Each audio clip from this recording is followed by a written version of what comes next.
Welcome to the Deep Dive. Today we're aiming to shortcut you past, well, potentially decades of travel regret.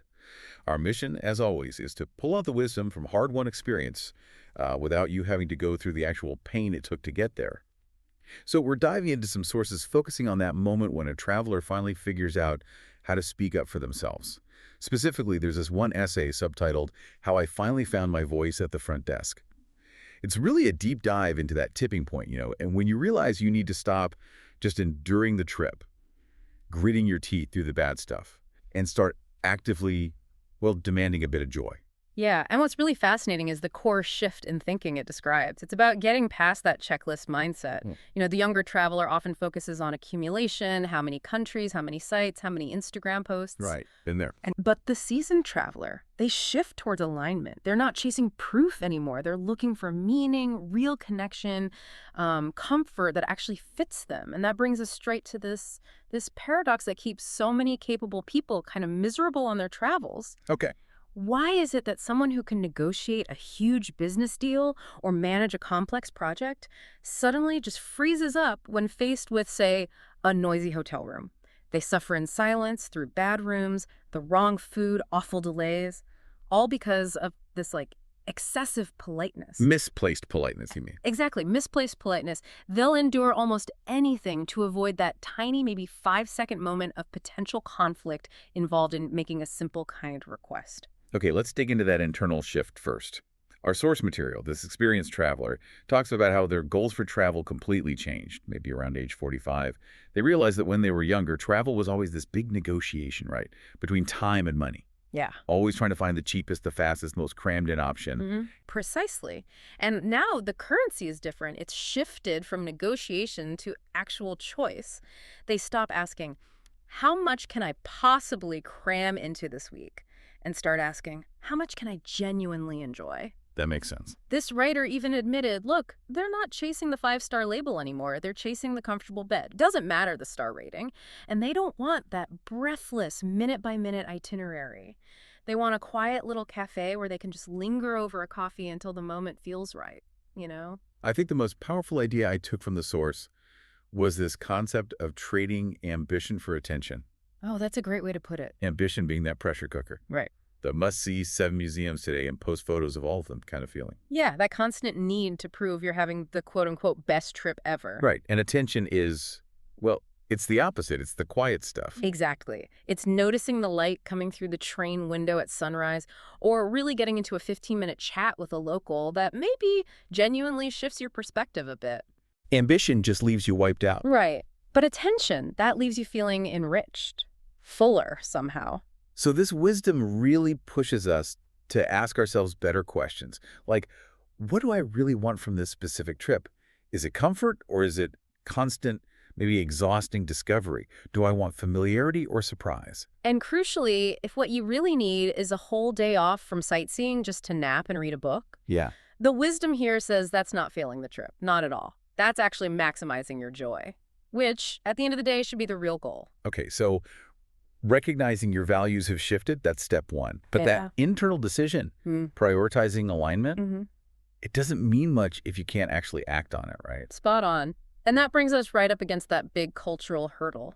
The difference between advocating for yourself and, well, being obnoxiously entitled. Right, because the second you decide, okay, I'm going to ask for a better room, that little voice pops up, doesn't it? Oh, yeah. Am I the problem here? Am I being that difficult tourist? That's what we could call the obnoxious traveler problem. And let's be really clear.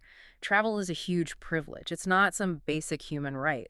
The seasoned traveler gets this. They carry gratitude around like it's stamped in their passport. The problem isn't asking for what you need. A quieter room, help with directions, some assistance that just invites help, usually. So the issue is? The issue is demanding what you think you deserve. Often treating the hotel staff or the tour guide like they're just extras in your personal movie. That's the entitlement piece. The writer we're looking at admitted they spent maybe half their travel life apologizing to people who probably should have been apologizing to them. Wow. They jokingly mentioned telling their younger self to stop being so damned Canadian, meaning, excessively polite to the point where it actually hurts you. Right. Confusing being nice with having to be totally silent about any discomfort. And that confusion is the trap. It really is. The fear isn't just about conflict. Sometimes it's the fear of making someone else's job slightly harder for a moment. But the source really hammers this point. Kindness opens way more doors than any fancy loyalty card or demanding attitude ever will. The issue isn't asking. It's the entitlement. It's the rudeness. You can absolutely be assertive without being abrasive. Okay, let's get specific then, because it's the practical regrets that really stick with you, isn't it? Yeah. I bet everyone listening has had versions of these. The source lists things they really kicked themselves for not asking for, say, 20 years ago. Yeah, the relatable stuff. Like that hotel room with the partial ocean view. Yeah. We all know that one, right? Oh, definitely. Translates to one tiny square inch of blue. If you practically risk your life leaning out the window and crane your neck past the buzzing air conditioning unit. Exactly. And the regret wasn't just accepting the room, it was failing to ask that simple, objective question beforehand. Like what? Like, excuse me, just wondering, on a scale of 1 to 10, how much ocean is actually visible without leaning out? Just asking for clarity, it changes the whole dynamic. Okay, good one. What else? Or the classic continental breakfast that delivers basically just toast and regret. Ugh, yes. Dry toast, weak coffee. You paid for breakfast, right? You were hoping for some nourishment, but you suffered through it instead of kindly asking, is there maybe an option to upgrade this? Or are eggs available, perhaps even for purchase? Because you paid for a meal, not disappointment. Precisely. You should get something you actually want, not just settle because you felt awkward asking. And this one's huge. Yeah. The golden rule of asking for a quieter room before you unpack everything. Oh, that's your moment of maximum leverage. Once the suitcase explodes all over the room, the hassle of moving suddenly feels way worse than the noise. Oh, true. And thinking beyond just the hotel room, asking the tour guide or the bus driver for just a short rest stop, instead of just silently enduring what feels like a bus marathon. Yeah, sometimes tours feel like assignments, don't they? They can. But you're the one paying. You're paying for enjoyment, not an endurance test. Giving yourself permission to ask for that quick 5-minute break is about reclaiming control over your own comfort and time. So the big takeaway here seems really clear. Confidence isn't about being loud or pushy. Not at all. It's just about being clear about what you need. You don't have to just whisper your hopes to the universe. Right. You can actually tell the concierge or the waiter or the tour operator what you need, clearly, kindly. Okay, so if that's the goal, we need an action plan. If your default setting as a traveler is sort of suffering in silence, Which it is for many people. then we need to talk about this polite traveler survival guide. The specific habits, maybe even subconscious ones, that you need to actively unlearn to actually enjoy your trip. Let's do it. Where shall we start? How about the big three? The habits that seem to sabotage comfort almost immediately. These feel universal. It's good. Number one, saying it's fine when it absolutely, definitely is not fine. The classic conflict avoidance maneuver. We do it because we're in a new place. We don't want to make waves, so we just lie Yeah. about how we're feeling or what we're And experiencing. the cost of that little white lie is immediate misery for you. Let's take that AC example again. Okay. The air conditioner in your room sounds like a garbage disposal chewing gravel. Right. Loud. The old habit is to just grimace, shrug, maybe say, oh, well, I guess I'll sleep with earplugs. And there too. The diplomatic fix isn't yelling or getting angry. It's making a simple, factual request. The source suggests something like, hi, thanks for checking me in. I'm finding the air conditioner noise is actually quite a bit louder than I can sleep through. Would it be possible to check another room, please? Notice the difference there. Big difference. You're reporting a noise issue, a fact. You're not launching into a personal attack about incompetence. You're seeking a solution. And honestly, most front desk staff want to help if you make it easy for them. Okay, number two. Accepting the wrong meal out of guilt or embarrassment. Uh, You order the salmon, they bring you the chicken. The old you sits there thinking, oh no, I can't possibly send this back. They look so busy. right. Martyrdom on a plate. But you're paying for the food, for the service. The seasoned traveler, the source says, politely corrects the mistake, using language that kind of diffuses potential awkwardness. So instead of just blurting out, this is wrong, I ordered fish, Yeah. maybe try something like, Excuse me. I think there might have been a small mix-up with the order. I believe I recall ordering the fish dish. It's softer. It allows for an easy correction. Your older, wiser self knows you can't digest regret. Exactly. And you shouldn't waste money on food you don't even enjoy just because you were too afraid to speak up calmly. And the third major habit to ditch, that constant guilt about resting. Skipping rest days because you're terrified of missing something. Ah, FOMO. Fear of missing out. Travel edition. Totally. We're sort of trained to believe that if we aren't constantly doing something photo-worthy, we're wasting precious travel time. But the source is really firm on this. You have to schedule downtime like it's an actual activity. Call it strategic napping with a view or mandatory 2-hour non-sightseeing reading break. Huh, I like those. If you don't deliberately schedule rest, guess what you end up missing? Actual deep enjoyment.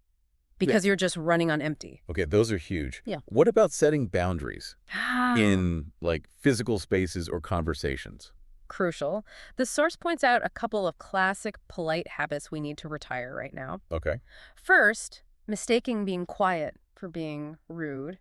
You do not have to just smile and nod through endless conversations you don't want to have or maybe can't even hear properly. Right. Like the overly chatty person next to you on the train when you just want to read. Exactly that scenario. If you desperately need some quiet time to read or maybe even work, just saying something like, "I'm so sorry, but I really need to focus on this for a little while," isn't rude.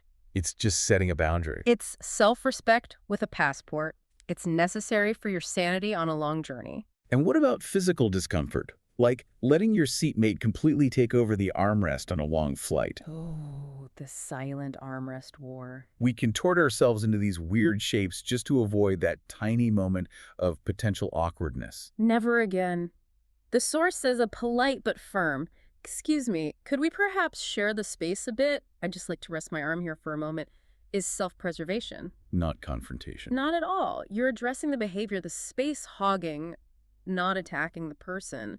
Don't let someone else's lack of awareness dictate your physical comfort for hours on end. Another great example they gave was that moment of total confusion when someone gives you directions in a foreign language or accent. We've all done it, nodding furiously, pretending we understood every word. Yep, merci, grazie, got it. And then walking off confidently in completely the wrong direction. Wasting time and energy. Because pride doesn't get you to the train station on time. The new rule is stop nodding. Just say clearly, "I'm so sorry, I'm afraid I didn't quite catch that. Could you possibly show me on the map?"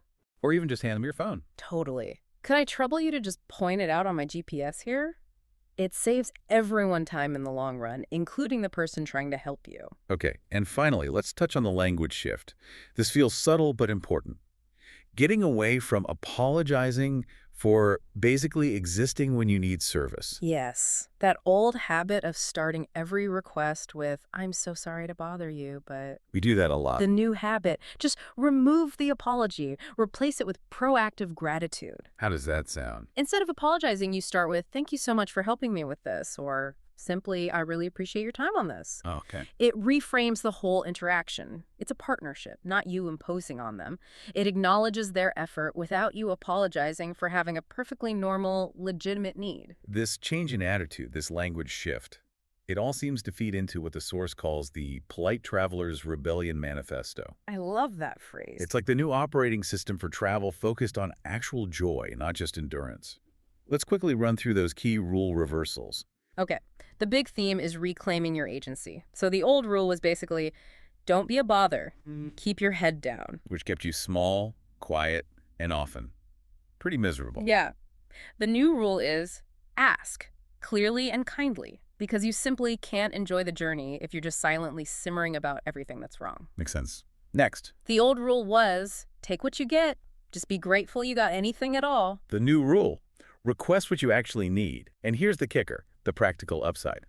Upgrades, better rooms, better tables, better service.